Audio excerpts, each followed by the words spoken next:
Bonjour et bienvenue à Marketing sur le Grill, l'émission où je cuisine mes invités pour qu'ils nous révèlent des informations épicées mais pertinentes sur leur marketing. Mon nom est Pascal Talon, fondatrice de Talon Média, et aujourd'hui j'ai le plaisir de rencontrer pas un, mais deux invités, Virginie Lavoie et Mathieu Poudrier, qui vont nous parler de marketing RH. Belle émission!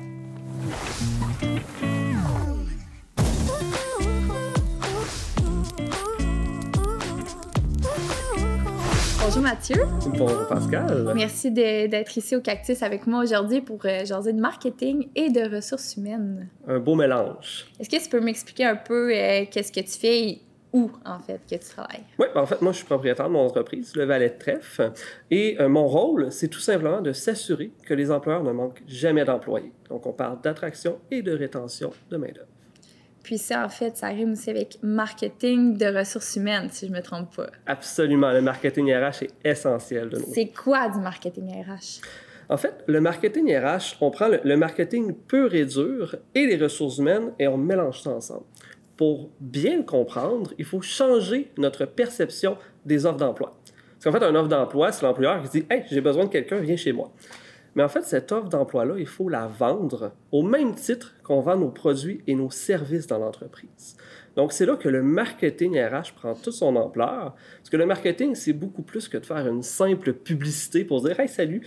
Il y a beaucoup de travail à faire autour. Il faut s'assurer d'avoir le bon message, au bon endroit, de faire la bonne stratégie pour faire une stratégie complète de marketing RH. » Donc, c'est ça le marketing RH, finalement. C'est la même chose que pour tes produits et services dans l'entreprise, mais pour recruter des employés qui, eux, au lieu de donner de l'argent, vont te donner des connaissances et du temps.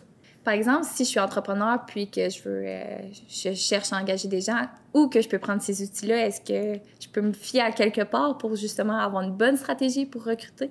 En fait, on entend beaucoup parler du marketing RH, de la marque employeur et de plein de choses comme ça. Mais en réalité, pour réussir à recruter des personnes, là, et oui, de nos jours, c'est facile encore de recruter des bonnes personnes, d'avoir des CV de qualité, eh bien, pense tout simplement à la même chose que tout ce que tu as travaillé pour vendre tes produits et services. Donc, qu'est-ce que tu fais? Tu t'assures de donner de la valeur, de parler à quelqu'un de précis.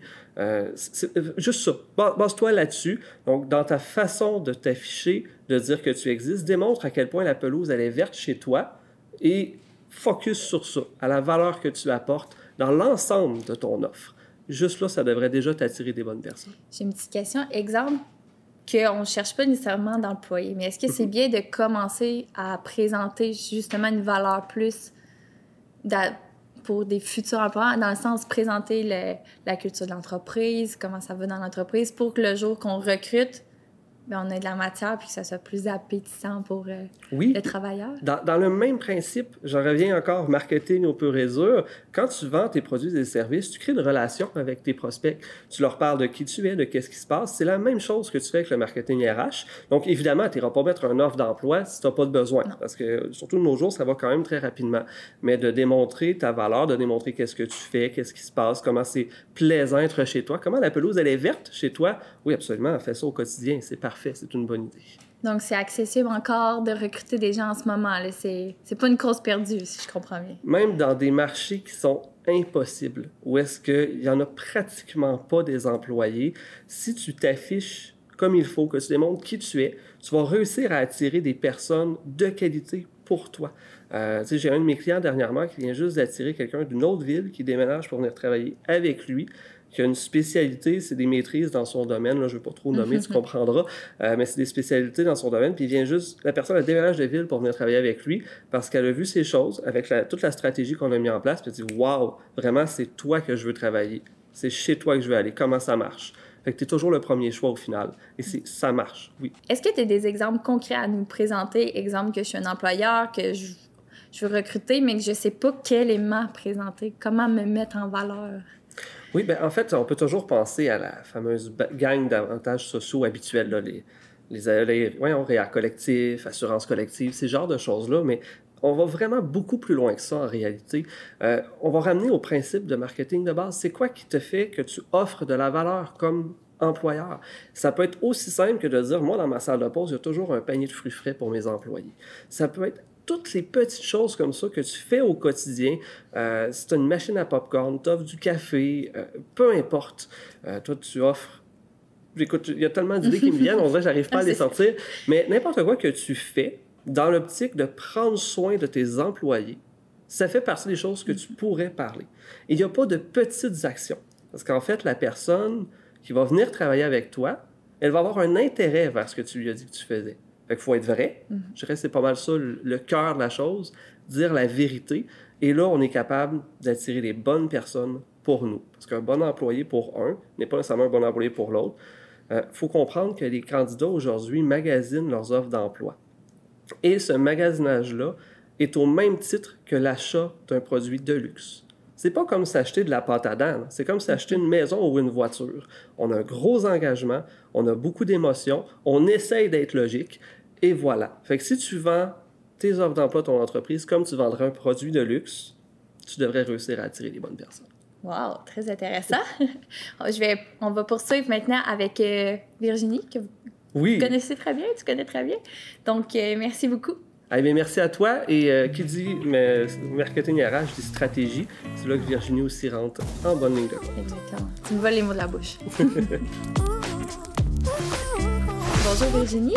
Allô. Je suis bien contente de te recevoir au Cactus aujourd'hui. Merci à toi pour l'invitation. Ça me fait plaisir. Donc, on va poursuivre la conversation un peu avec Mathieu. Donc, maintenant, plus le côté stratégique de la recherche d'emploi, la recherche de candidature, en fait. Donc, est-ce que tu peux me parler un peu plus des pratiques courantes en ce moment pour la recherche de candidats? Oui, bien comme Mathieu l'a bien expliqué tantôt, on vend une offre d'emploi comme on vend un produit ou un service. C'est juste qu'on va changer les termes marketing, on va les transformer un peu en langage RH comme la fameuse clientèle cible dont on parle souvent. Bien là, ça va être le candidat cible. Puis dans les pratiques courantes, c'est sûr qu'il faut vraiment attirer son attention. Puis à même titre qu'on irait cibler un client, un prospect, faut savoir où est-ce qu'on va aller lui parler. Dans les canaux de communication, c'est le même principe. Il y a plusieurs moyens qu'on peut utiliser pour aller rejoindre notre candidat cible. Puis on se cachera pas que les réseaux sociaux en font partie. C'est une belle façon d'aller rejoindre le plus possible de tranches d'âge différentes. Mais encore là, tu sais, il peut avoir aussi la commandite, les infolettres, site web, bref, il peut avoir beaucoup de choses. Mais c'est sûr que dans les pratiques courantes, les réseaux sociaux, on les élimine pas. On les aime beaucoup même. Ouais. Puis surtout aussi côté retour sur investissement, parce que reste que c'est une pratique qui est un canal de communication qui est très peu coûteux là, et très accessible, peu importe la grosseur de l'entreprise. Là. Fait que je dirais que c'est une pratique qui est très populaire. Puis est-ce que tu recommandes d'essayer un peu partout ou de se focusser à une place? Exemple, OK, je vais faire des infolettes, je vais être sur les médias sociaux, je vais faire une page web différente. Est-ce que tu recommandes ça ou tu recommandes d'essayer un canal à la fois? Ouais, ben je te dirais que il y a plusieurs stratégies qui peuvent être utilisées en fonction du candidat cible. Ça va varier beaucoup. C'est sûr que ça peut être intéressant, tu sais, une entreprise qui va vouloir aller chercher de la main-d'œuvre fraîchement sortie de l'école, ben il pourrait justement aller commanditer un agenda, par exemple, ou une soirée des professions, des fois comme on appelle. Fait que ça peut être des stratégies comme ça qui peuvent être de la commandite ou d'aller représenter son entreprise directement sur place. Mais c'est sûr que les réseaux sociaux, c'est là qu'on peut aller chercher plus large. Mais encore là, chaque canal va être différent à prioriser en fonction du candidat cible, de son âge, de son portrait et tout. Virginie, es-tu prête?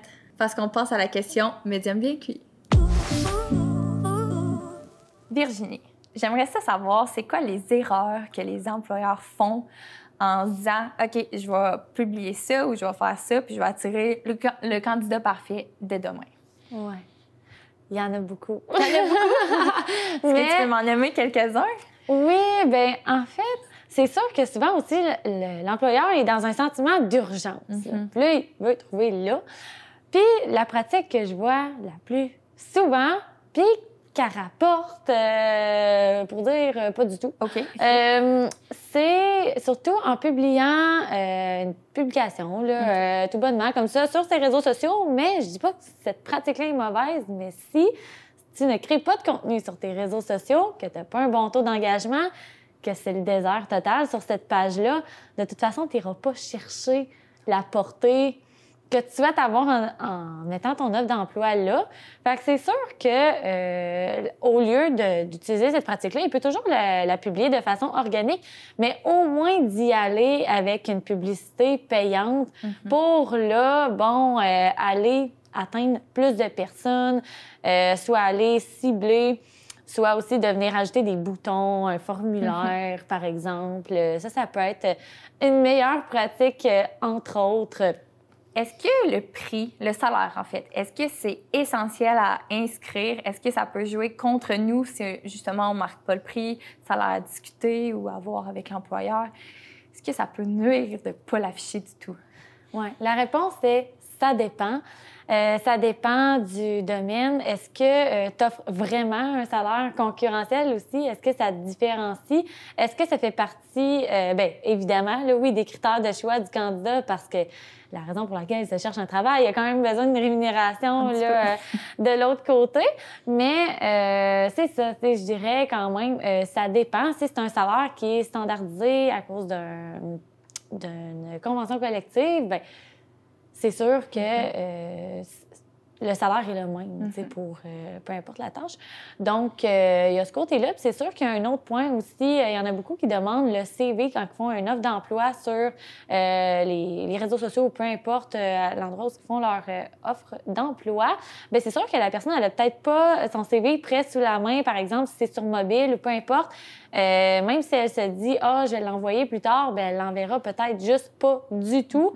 Ou elle retrouvera peut-être pas l'offre d'emploi, ou elle se souviendra plus c'est quelle entreprise. Fait que c'est sûr que tu peux y aller juste avec un petit formulaire que la personne rentre son prénom, son nom, courriel, numéro de téléphone. Tu peux juste la contacter pour saisir une entrevue, puis lors de l'entrevue, là, la personne peut amener son CV, mais elle va avoir... tu perdras pas la chance d'avoir un bon candidat. Puis souvent, le plus simple, c'est une bonne solution aussi. Trop compliqué des fois. On perd un peu de l'intérêt, on peut perdre des bons candidats pour une question de seconde. Ouais. C'est plate, mais c'est la réalité. Fait que ça peut être un beau petit truc rapide là, pour attirer encore plus de candidats potentiels. Merci beaucoup, Virginie. Puis un autre merci à Mathieu, qui est pas loin dans la salle, d'être venu aujourd'hui au Cactus pour jaser de marketing RH. Donc, on se retrouve pour un prochain épisode de Marketing sur le grill très bientôt. Merci!